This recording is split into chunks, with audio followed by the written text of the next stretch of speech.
how to close a return for quality reviewers. In this video, we're going to discuss how to close a return as a quality reviewer. First, I'll show you how to close an e-file return, and later in the video, a paper return. On the e-file section, under the Return Type section, select the appropriate e-file options on the Federal Return Type drop-down menu. If you select the e-file direct deposit option, open the Taxpayer Bank Account Information section. Review the bank name, routing number, and account number with the client for both checking and savings. Please keep in mind that the checking account number will never be the same as a savings account number. Before you proceed to the next page, don't forget to select your ID number for the Quality Review ID number question. Click the Save button. On this last screen, called the Submission page, print the return using the FC e-file print set option. Retrieve the printed documents and have the taxpayer sign both copies of Form 8879. Before signing, let the taxpayer know that he or she is responsible for the information on the return. Let the client know about the time frame for receiving their refund or confirm they know how to make a payment if they owe. Place in the client envelope a copy of the tax return and one signed 8879, as well as any remaining tax documents. Next, update the processing envelope.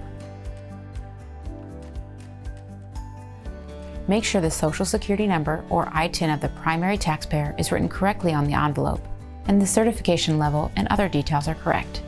Add your volunteer ID as the quality reviewer, and then complete the e-file section on the processing envelope. Make any relevant notes on the envelope. Last, put all necessary documents inside of the processing envelope for our record-keeping purposes. For e-file returns, we must keep 4 things: copies of photo IDs for the primary taxpayer and spouse, copies of the Social Security cards or ITINs for everyone on the return, the signed 8879 e-file authorization form, and copies of all W-2s.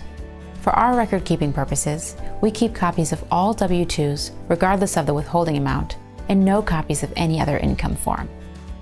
If we validated a Social Security number or ITIN from a return previously e-filed by us and accepted by the IRS, you will see a main info page instead of Social Security or ITIN documents. We can only validate Social Security numbers or ITINs for people appearing on that page, and we will keep that page for our records in place of copies of Social Security cards or ITINs.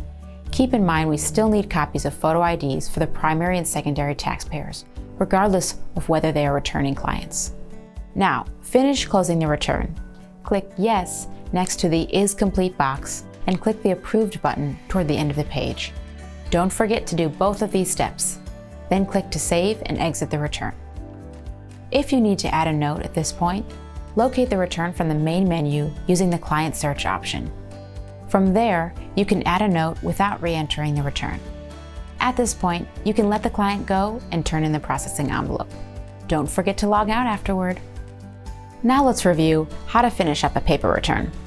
The process for a paper return is similar to that of an e-file return, but it has some key differences. On the e-file screen, select the appropriate paper option instead of any of the e-file options mentioned earlier. You will then check bank account information if needed, and select your ID number for the Quality Reviewer ID number question. Continue on to the Submission page and print the FC paper print set. Explain to the taxpayer that he or she is ultimately responsible for the information on the return, and ask the taxpayer to sign one Form 1040.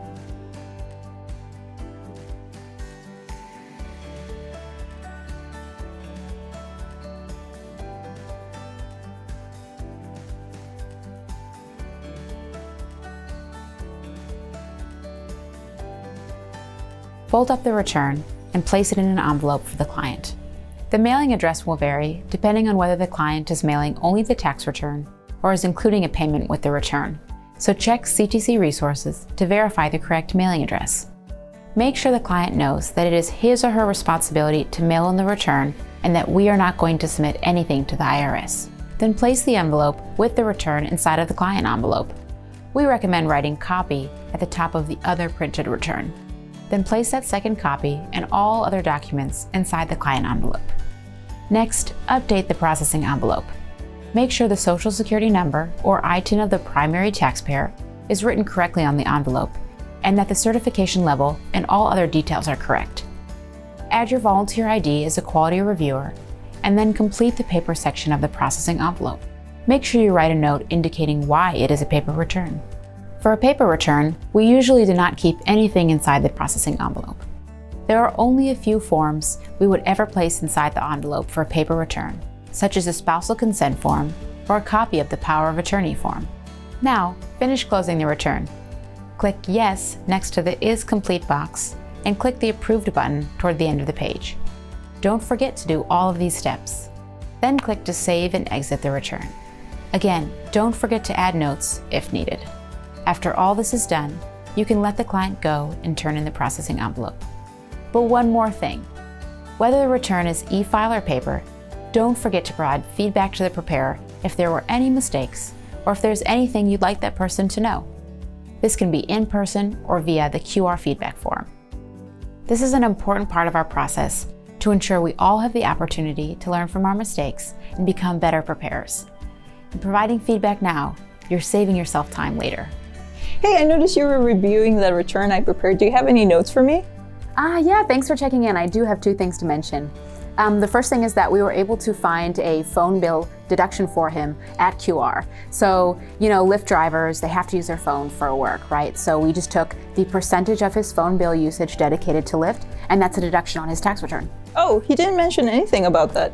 Well, that happens sometimes. Sometimes people don't know or they forget in the moment. We just have to think about what type of work it is and ask some probing questions to see what type of expenses he might have had. And then the other thing I wanted to mention was the child tax credit. So he was actually eligible for the child tax credit, but it didn't appear on the return. And that's up to $2,000 in a credit. So kind of a big difference and something to consider for the future. Definitely, that makes a huge difference. Oh, well, thank you so much for your feedback. Hey, no problem.